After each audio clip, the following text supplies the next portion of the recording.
এখন 6টা বাজে, সকাল 6টা। নাপালচুতে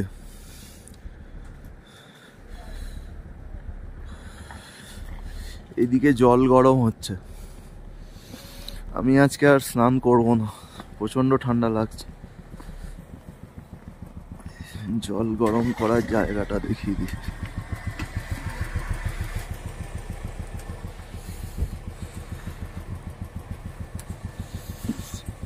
এখান থেকেই বালতি করে জল নিয়ে সব ঘরে ঘরে দেওয়া হচ্ছে স্নান করার জন্য।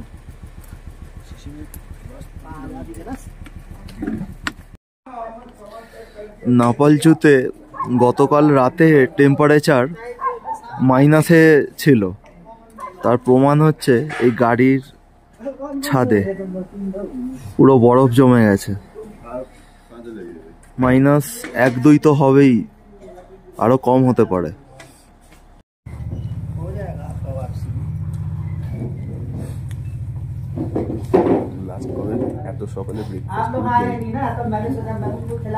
ব্রেকফাস্টে হচ্ছে লুচি আর আলুর তরকারি।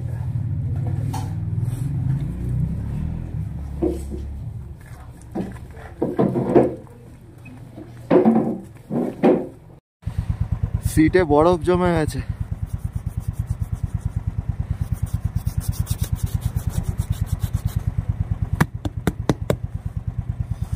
गेट खुला है।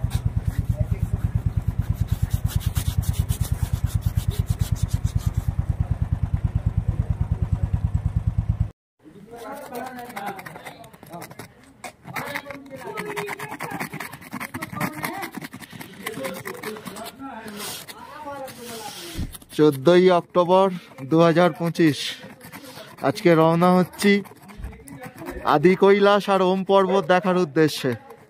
এখন বাজে সকাল 7টা। এই বরফ এইভাবে ঘষে তোলা যাবে না, গরম জল ঢালতে হবে, তবে সিটটা পরিষ্কার করা যাবে। আজকে দেবভূমি হোমস্টে থেকে গুড মর্নিং। আজকে 14 অক্টোবর, তাই তো? 14 অক্টোবর। এখন 7:10 বাজে। গাড়ির কিলোমিটার দেখুন 26-এ দাঁড়িয়ে আছে। আমরা যাচ্ছি আদি কৈলাস আর ওম পর্বত দর্শনে। প্রথমে যাব আদি কৈলাস, তারপর সেখান থেকে ওম পর্বত হয়ে আবার এই নাপালচু গ্রামে আমাদের হোমস্টেতে ফিরবো। আজকে রাত্রে এখানেই থাকবো। বাকি আপডেট পরে। ততক্ষণ দেখায় প্রচন্ড ঠান্ডা, চোখ খোলা যাচ্ছে না। আমরা এখন চলেছি আদি কৈলাসের পথে। এই রাস্তা, তার পাশে হয়ে যাচ্ছে কালী নদী, তাই তো? এটা কালী নদী।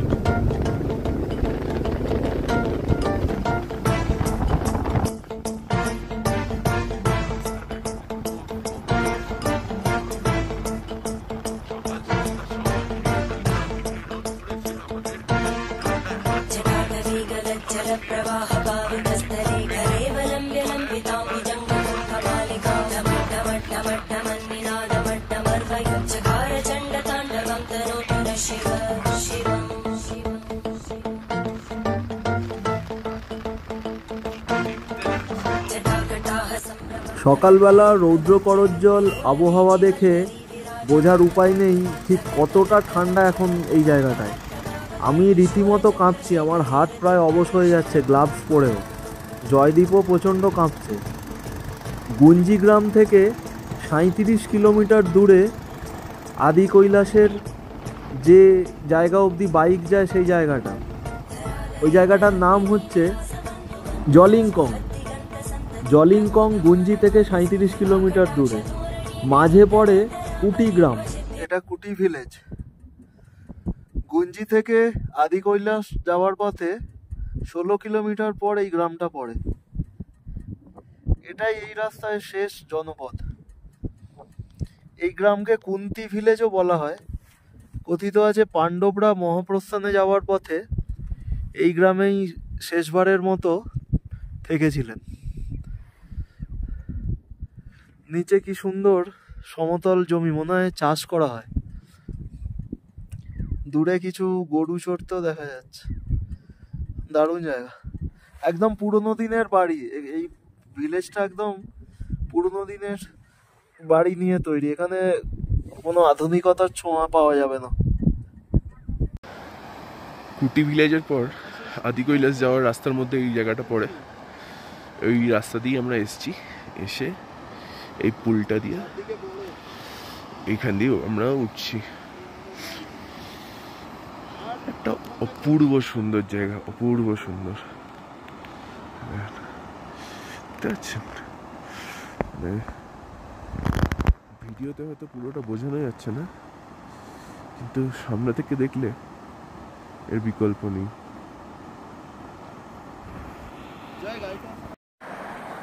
এখান থেকে আদি কৈলাস আর মাত্র 13 কিলোমিটার। একটু আগে কুটি ভিলেজে চেকপোস্ট ছিল একটা, সেখানে আমাদের পারমিট চেক হলো, সময় লাগলো প্রায় 20 মিনিট মতো। তারপর আরও 3-4 কিলোমিটার এগিয়ে এসে এই জায়গাটায় দাঁড়িয়েছি। এই নিচের ব্রিজটা দিয়েই এক্ষুনি এলাম।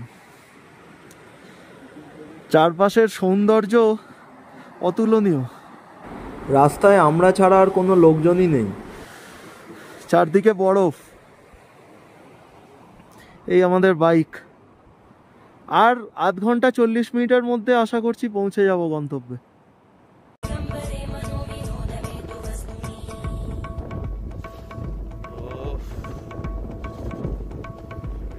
গুঞ্জি থেকে আদি কৈলাস মানে জলিংকং যাওয়ার পথে দুটো খুব সুন্দর গ্রাম পড়ে।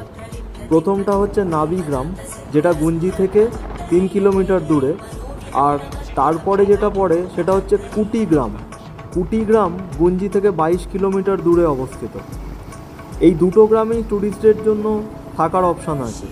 তবে আমার মনে হয় নাবি গ্রামে যে অপশানগুলো আছে সেগুলো একটু হলেও বেটার কুটি গ্রামের চেয়ে। আর নাবি গ্রামে থাকাটাই বেশি ভালো, কারণ নাবি গ্রামের এলিভেশন হচ্ছে 11,000 ফিট আর কুটি গ্রামের এলিভেশন হচ্ছে 12,300 ফিট। তো নাবি গ্রাম যেহেতু একটু কম উচ্চতায় অবস্থিত, তো এই গ্রামে নাইট স্টে করাটা বেশি ভালো, এটা আমার মনে হয়। তবে এটাও বলবো যে কুটি গ্রাম নাবি গ্রামের চেয়ে অনেক বেশি সুন্দর।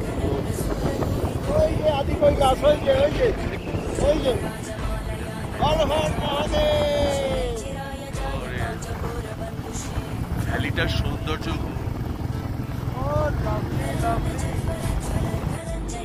এই সময় এত বরফ পাওয়াটা খুবই আনসার্টেন। তবে এবারে অনেক আগে থেকেই বরফ পড়ে গেছে, এটা আমাদের সৌভাগ্য। গত 6, 7, 8 অক্টোবর এই আদি কৈলাসের রাস্তায় এত বরফ ছিল যে ট্যুরিস্টদের যেতে পারমিট দেওয়া হয়নি। আমরা আজকে 14ই অক্টোবর যাচ্ছি এবং আমরা খুবই সৌভাগ্যবান যে আজকে রাস্তা পরিষ্কার আছে। এখানে আর একটা ইনফরমেশান দিয়ে রাখি যে এই পথে মানে গুঞ্জি থেকে জলিংকং অবধি 37 কিলোমিটার রাস্তায় দুটো চেকপোস্ট পড়ে। একটা কুটি গ্রামের 3 কিলোমিটার আগে, সেখানে কিন্তু বেশ লম্বা লাইন পড়ে। আমরা সকাল 7টা 10-15 নাগাদ, না 8টা নাগাদ পৌঁছেছিলাম, সেখানে প্রায় 20 মিনিট আমাদের দাঁড়িয়ে থাকতে হয়েছিল।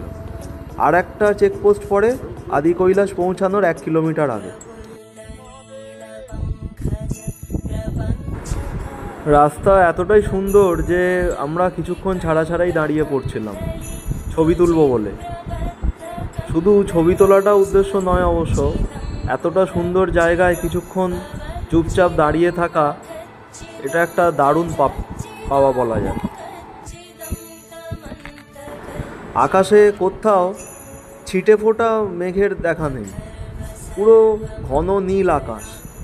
এরকম আকাশ এখানে এলেই একমাত্র পাওয়া সম্ভব।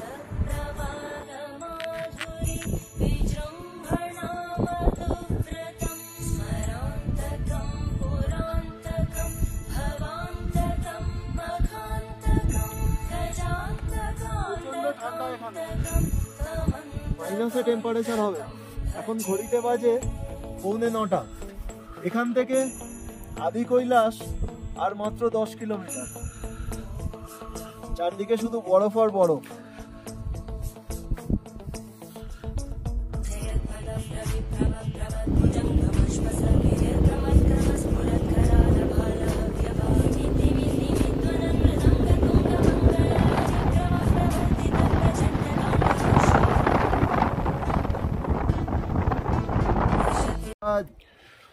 আমরা জলিংকং চেকপোস্টে পৌঁছে গেছি। এখান থেকে আরো 1/2 কিলোমিটার আগে বাইক নিয়ে গিয়ে সেখান অব্দি লাস্ট গাড়ি বাইক যায়। এখানে গাড়ির নাম্বার নোট করা হলো।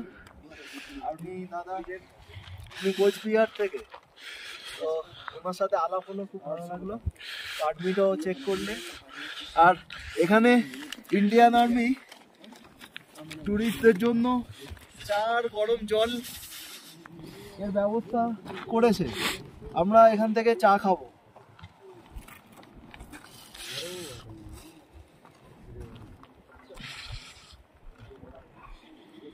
দারুণ লিকার চা, একটু খেয়ে দেখি।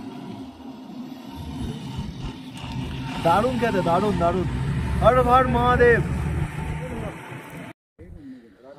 এই জায়গাটার এলিভেশন হচ্ছে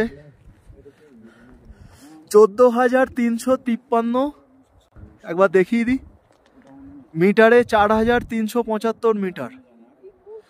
এই এলিভেশনে কিন্তু যে কোনো সময় যে কেউ অসুস্থ হয়ে পড়তে পারে, সেই জন্য এখানে ইন্ডিয়ান আর্মির মেডিকেল ক্যাম্পও আছে। যদি কেউ অসুস্থ হয়ে পড়েন তাকে এখানে যথেষ্ট সাপোর্ট দেওয়া হয়। চারদিকে বরফে ঢাকা, আর ওই দেখা যাচ্ছে আদি কৈলাস। আমি আর জয় চা খাচ্ছি এই হাইটে, এই ঠান্ডাতে দারুণ লাগছে লিকার চা। এখানকার টেম্পারেচার এখন মাইনাসেই হবে, চারদিকে যা বরফ। এই আমাদের বাইক। হর হর মহাদেব, ওম নমঃ শিবায়। এই জায়গাটা কিন্তু বর্ডারের খুবই কাছে। এখানে আমি দেখাবো না, বাট আমি নিজে দেখতে পাচ্ছি চারদিকে ইন্ডিয়ান আর্মির বাংকার বানানো আছে। এটা লুকোনো বাংকার। আমি দেখতে পাচ্ছি, এখানকার আর্মি অফিসার আমাকে দেখালেন, বাট সেটা আমি পয়েন্ট আউট করছি না, যদিও একটু ভালো করে লক্ষ্য করলে বোঝা যাবে। গেট করে রেখেছে আদি কৈলাসে ঢোকার জন্য।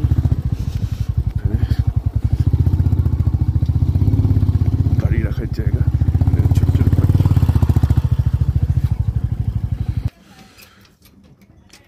আমরা এখানটা গাড়ি রাখছি, সব গাড়ি রাখা আছে। এখানে ওয়াশরুম আছে।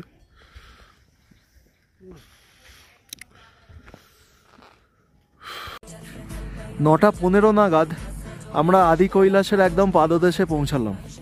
এখানে বাইক পার্কিং আছে, 50 টাকা দিতে হয়। তো বাইক আর হেলমেট রেখে আমরা গৌরীকুণ্ড যাওয়ার রাস্তায় একটু হেঁটে এগোচ্ছি। গৌরীকুণ্ড যাওয়ার রাস্তা আসলে বন্ধ আছে বরফের জন্য, তবু যতটা যাওয়া যায় আমরা একটু এগিয়ে আদি কৈলাসের যতটা কাছে যাওয়া যায় আমরা যাব। সূর্য পিছন দিকে আছে। জয়দীপ আর আমি হেঁটে যাচ্ছি আদি কৈলাসের দিকে। এই যে আদি কৈলাস পিক। ঠান্ডা লাগছে, ওই জন্য হেলমেট, এই মাফলারটা পরে আছে, একটু খুলে দিই।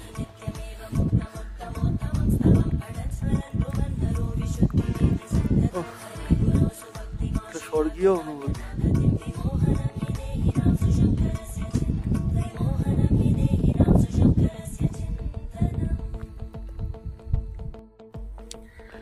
একদম আদি কৈলাসের পাদদেশে পৌঁছে গেছি। বোর্ডটাতে পরিষ্কারভাবে দেখা যাচ্ছে আমরা এখন 14,700 ফুট এলিভেশনে দাঁড়িয়ে আছি। এখানে ছোট্ট একটা মন্দির আছে মহাদেবের, আর দারুণ সুন্দর একটা ত্রিশূল রাখা আছে।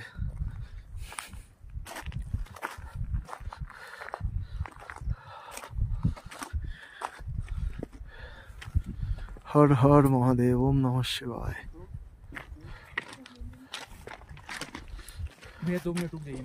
ঠিক ঠিক।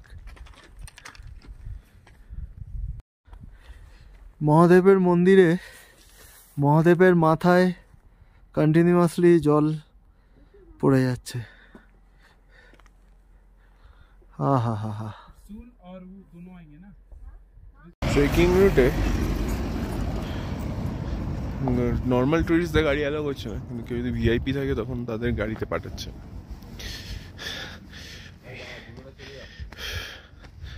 তার সঙ্গে ওই দূরে সাদা যে ঘরটা দেখা যাচ্ছে, সেখানে শোভন বসে আছে। শোভনের একটু ব্রিদিং প্রবলেম হচ্ছিল, তো গেল না। আমি এখন এই গৌরীকুণ্ড যেতে পারিনি, কিন্তু পার্বতী কুণ্ড খোলা আছে বললো, তো আমরা পার্বতী কুণ্ডের জায়গায় কুণ্ড রাস্তাটায় যাচ্ছি। দেখা যাক কতক্ষণে পৌঁছই। আজকে হচ্ছে এ বাপরে, কত লোক, টুরিস্ট কত কত দর্শনার্থী, বাপরে বাপ। এইটা গভীর খাদ দেখা গেল, এদিকে আদি কৈলাস, আর এখানে টুরিস্ট। আমার মায়ের বয়সী কাকিমারা সব ট্রেক করতে এসছে। কৈলাস, শোভন মেবি ওখানে ওয়েট করছে আমার জন্য। এদিক দিয়ে সোজা চলে গেলে গৌরীকুণ্ড পড়বে, কিন্তু গৌরীকুণ্ডে যেতে দিচ্ছে না, বা গেলেও আমাদের একটু সমস্যা ছিল। দেখা যাক।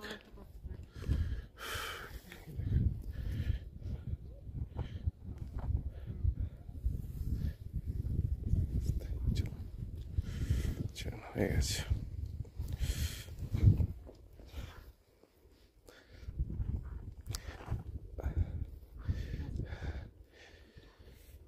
আগে ওনাকে নেমে যেতে দিন, তারপর আপনি নামবেন, ও ধরতে পারবে তাহলে।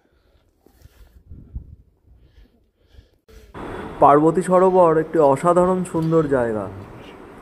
এখানে একটি ছোট্ট লেক আছে, আর জায়গাটা তো এমনিতেই সুন্দর। এখন বরফ পড়ে পুরো সাদা হয়ে আছে, তো এখন জায়গাটার সৌন্দর্য আরও বেশি মনে হচ্ছে।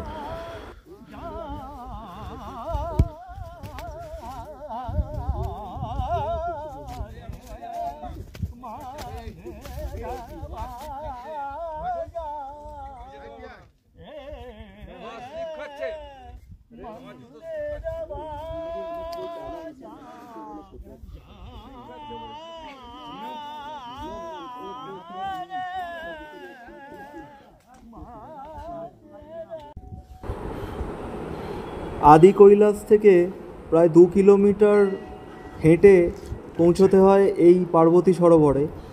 এই জায়গায় মহাদেব আর মা পার্বতী দুজনেই তপস্যা করেছিলেন, এরকমটা শোনা যায়। আর পাণ্ডবরা এইখানে নাকি ধান চাষ করেছিলেন। এই পার্বতী সরোবর থেকেই আরও কিছুটা এগিয়ে সেই জায়গাটা আছে, ভীম কি খেতি বলা হয়। সেখানে এখনও ধান গাছ বের হয়।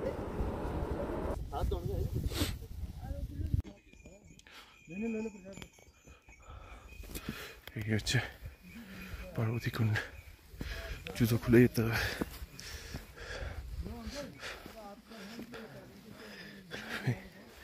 যত বড় লোকই হোক, জুতো তোমায় খুলতেই হবে।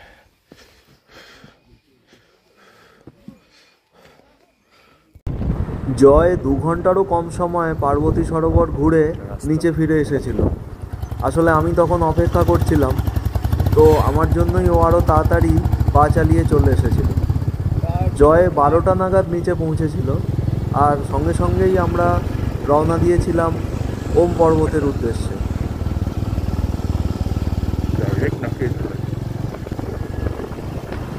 গুঞ্জি থেকে আদি কৈলাস অবধি পুরো রাস্তাটাই খুব ভালো, একেবারে মসৃণ পিচ রাস্তা। এখানে বাইক চালাতে কোনো অসুবিধা হয় না। তবে গুঞ্জির দিক থেকে আদি কৈলাস আসতে গেলে অনেকটা এলিভেশন উঠতে হয়, সেখানে গাড়ি একটু আস্তে চলে। মানে গাড়ি যত ওপরে উঠতে থাকে তত গাড়ির স্পিড কমতে থাকে, তখন সেকেন্ড গিয়ার ফার্স্ট গিয়ার মিলেমিশে চালাতে হয়। কিন্তু নামার সময় এখন বেশ জোরেই আমরা এগিয়ে চলেছি। আশা করছি এই 37 কিলোমিটার রাস্তা আমরা 1 ঘন্টার একটু বেশি সময়ের মধ্যেই পৌঁছে যাব। তারপর গুঞ্জি থেকে আরও 19 কিলোমিটার দূরে ওম পর্বত আমাদের লক্ষ্য হবে। আলোর তেজ এখানে এত বেশি যে সানগ্লাস ছাড়া এখানে দাঁড়ানোই যাবে না, বেশিক্ষণ তাকিয়ে থাকাই যাবে না। যদি কেউ সেটা করে তাহলে কিন্তু মাথা ধরে যেতে পারে। সুতরাং ভালো সানগ্লাস এই রাস্তায় পরে আসতেই হবে।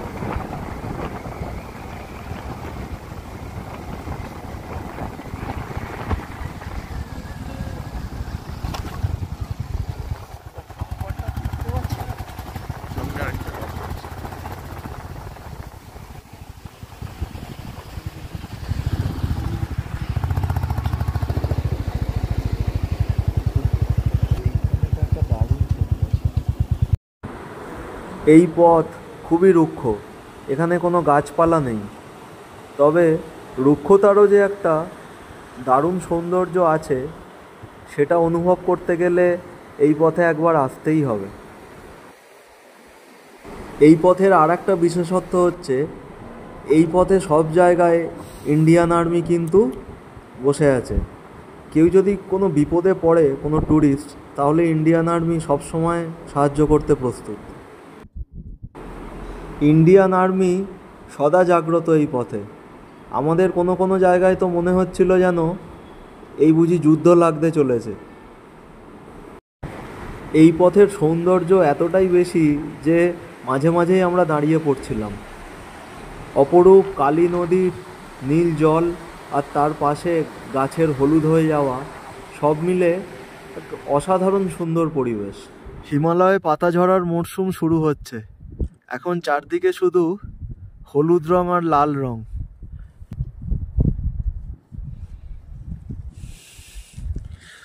আমরা আদি কৈলাস থেকে ফিরছি, এখন নাবি গ্রামে পৌঁছেছি। এখানে দেখব কিছু খাবার পাওয়া যায় নাকি। খাবার হয়ে গেলে তারপরে আমরা ওম পর্বতের দিকে যাব। এটা নাবি গ্রাম। খাবারটা প্রায় শেষের দিকে, কিন্তু দেখাচ্ছি ভাত, ডাল, কুমড়োর স্থানীয় যে কুমড়ো হয় সেই কুমড়োর তরকারি, আচার, মূলো, পেঁয়াজ, আর এই আরেকটা রকম আচার দিয়েছে। এটা আমের আচার, আর এটা হচ্ছে ধনে পাতার বাটা, যেটা আমরা বাড়িতে খাই সেই বাটা। শোভন খুব থ্যাংক ইউ। শোভন খুব তৃপ্তি করে খাচ্ছে। শোভন যা পায় খুব তৃপ্তি করেই খায়। ঠিক আছে, আজকে আমাদের লাঞ্চের জায়গাটা খুব সুন্দর। এটা নাবি গ্রাম আর গুঞ্জি গ্রামের মাঝখানে। এটা ফোন নাম্বার দেখে নিন।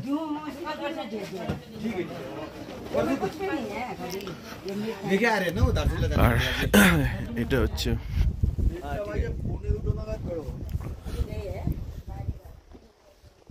শিবায় মা হোমস্টে, আর এই দৃশ্য হচ্ছে এটা নতুন হোমস্টে হচ্ছে, মানে এটা মা রেস্টুরেন্ট।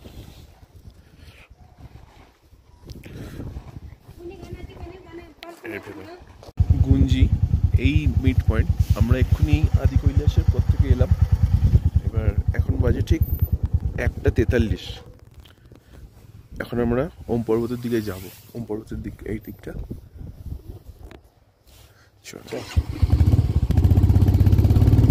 আর আমরা যেখানে স্টে করছি সেটাই পাশে।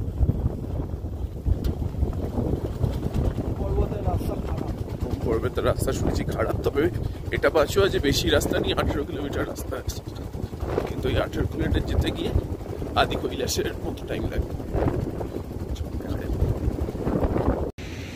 শোভনের চ্যালেঞ্জ, এই নদীটাকে টপকাতে হবে।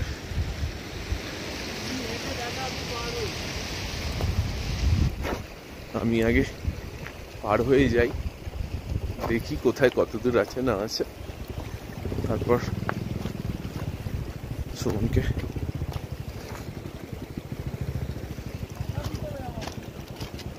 আমি আগে ক্রস করি।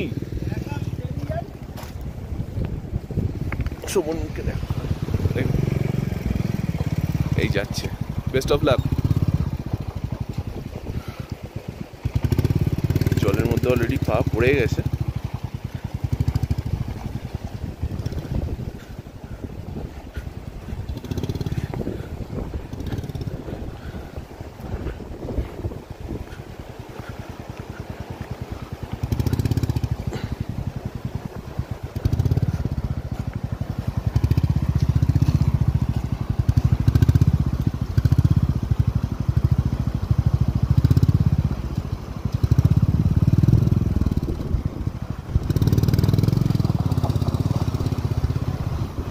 টেনে বেরিয়ে গেছে।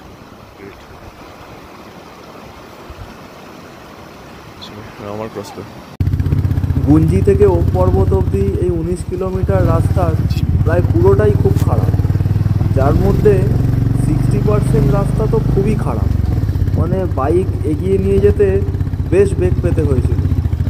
বেশ কিছু জায়গায় আমাকে জয়দীপকে বাইক থেকে নামিয়ে একা টেনে তুলতে হয়েছিল। বোল্ডার আর এই হচ্ছে রাস্তা। শোভন আমাকে নামিয়ে দিয়েছে, কেননা এই রাস্তাতে যাওয়াটা সত্যিই খুব চাপের। দেখুন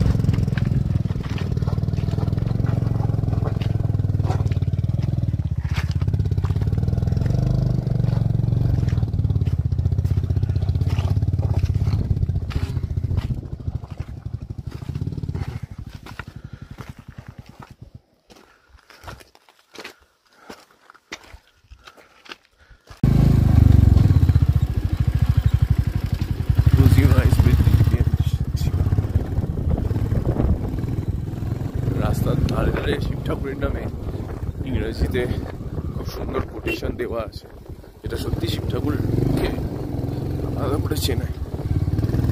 রাস্তা দেখুন কি খারাপ, এত চড়াই রাস্তা। রাস্তাটা ঠিক কতটা খারাপ সেটা ভিডিও দেখে বোঝা সম্ভব নয়, আর ভিডিওতে আমাদের পক্ষে দেখানো সম্ভব ছিল না। ওম পর্বতের রাস্তায় প্রথম ওম দর্শন হলো। এখন ঘড়িতে বাজে 3টে। এই যে ওম নমঃ শিবায়। এখনো কিছুটা রাস্তা বাকি আছে শেষ পয়েন্ট অবধি পৌঁছতে, আর হয়তো মিনিট 15 লাগবে ম্যাক্সিমাম। 2 কিলোমিটার বাকি আছে। হর হর মহাদেব। আমরা নাভিডাং ভিউ পয়েন্ট পৌঁছে গেছি। ভিউ পয়েন্ট থেকে খুব স্পষ্টভাবে এবং বেশ বড় আকারে ওমকে দেখা যায়। এই ভিউ পয়েন্ট থেকে লেপু লেক পাসের দূরত্ব আর মাত্র 10 কিলোমিটার, কিন্তু আমরা সেখানে যাওয়ার পারমিশন পাইনি, কারণ রাস্তায় প্রচণ্ড বরফ এমনটা আমাদেরকে বলা হয়েছিল। তো আমাদের লক্ষ্য ছিল লেপু লেক পাস থেকে আরেকটু ট্রেক করে উঠে আমরা কৈলাস মানস সরোবরটাও দেখব, কিন্তু এবারের মতো সেই আশা আমাদের পূর্ণ হলো না। আমরা 93-তে স্টার্ট করেছিলাম, 98-তে গুঞ্জি থেকে। তো এইখানে যখন এসেছি তখন 117। এই এখন আমরা আবার 117 থেকে নামছি। নেমে দেখি কতটা শেষ হয়। এখন বাজে হচ্ছে 4:07। শোভন বলছে যা রাস্তার কন্ডিশন, তাতে ওর গাড়ি চালাতে একটু অসুবিধাই হবে, কেন রিস্কি হয়ে যাবে। এই এত বোল্ডার, এত ছোট ছোট পাথর পড়ে রয়েছে, বাইকার্সদের জন্য খুবই প্রেশার। তো বাঁচুয়া এবারে অন্তত আমাদের সঙ্গে দুটো লাগেজ নেই। এই রাস্তাটা ডান দিকে, হ্যাঁ লাগেজ থাকলে একটু অসুবিধাই হতো। তার মধ্যে এই ঝুড়ো মাটি, বালি, এইসব দেখুন, শুধু ধুলো আর ধুলো।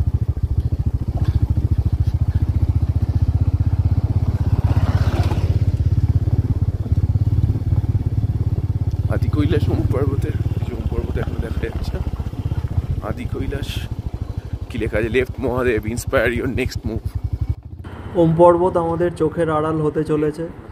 এরপরে আবার কবে আসবো জানি না, তবে এটুকু জানি যে আবার নিশ্চয়ই আসবো, কারণ লেপু লেক পাস থেকে কৈলাস মানস সরোবর দেখার ইচ্ছাটা পূর্ণ করতে হবে। ওম পর্বত দর্শন করে এসে আমরা কালী মন্দিরে ঢুকছি। কালী মাতা মন্দির, এখান থেকেই নাকি কালী নদীর উৎপত্তি।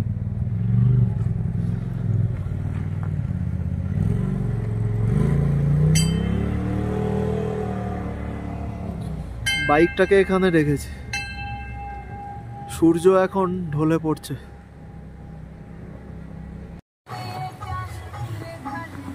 আমরা চলেছি কালীমাতা মন্দিরের দিকে, মা কালীর মন্দির, আর তার পাশ দিয়ে কুলকুল করে বয়ে চলেছে কালী নদী। এই মন্দিরের ভেতরেই একটা স্থান আছে যেখান থেকে নাকি কালী নদীর উৎপত্তি হয়েছে। সেই জায়গাটা দেখেছিলাম কিন্তু আমি ভিডিও করিনি। জয়দীপ কালী নদীর জল সংগ্রহ করার জন্য নামছে। এই ফাঁকে একটা কথা বলে রাখি, এই যে নদীটা বয়ে যাচ্ছে এটাকে আমরা কালী নদী বলি, কিন্তু অ্যাকচুয়ালি এই নদীটার নাম হচ্ছে সারদা নদী, যেটা ওম পর্বতের রাস্তায় ওই কালী মন্দির থেকে উৎপন্ন হয়ে নিচের দিকে বইছে, সেটার নাম হচ্ছে সারদা নদী। আর আদি কৈলাসের রাস্তায় যে নদীটা নিচের দিকে বইছে সেটার নাম হচ্ছে কালী নদী। এই সারদা নদী আর কালী নদী গুঞ্জিতে এসে মিলছে, মিলে কালী নদী নামে আগে প্রবাহিত হচ্ছে। এই কালী নদীর যাত্রাপথটা বেশ লম্বা। গুঞ্জির পর তাওয়াঘাটে কালী নদীর সাথে মিশেছে ধৌলিগঙ্গা, তারপর আবার কালী নদী নামেই সে এগিয়ে গেছে।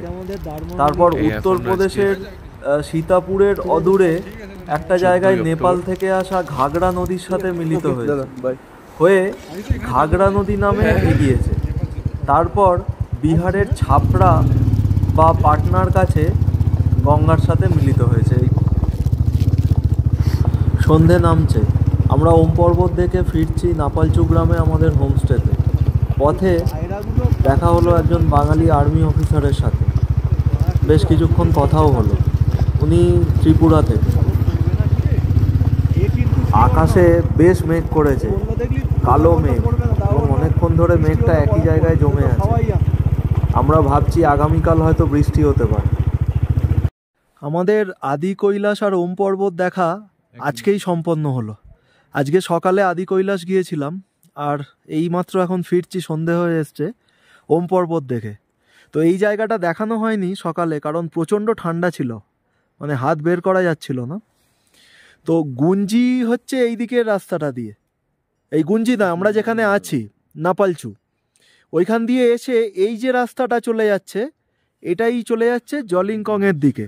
এই যে জলিংকং, এইটাই হচ্ছে আদি কৈলাসের বেস ক্যাম্প।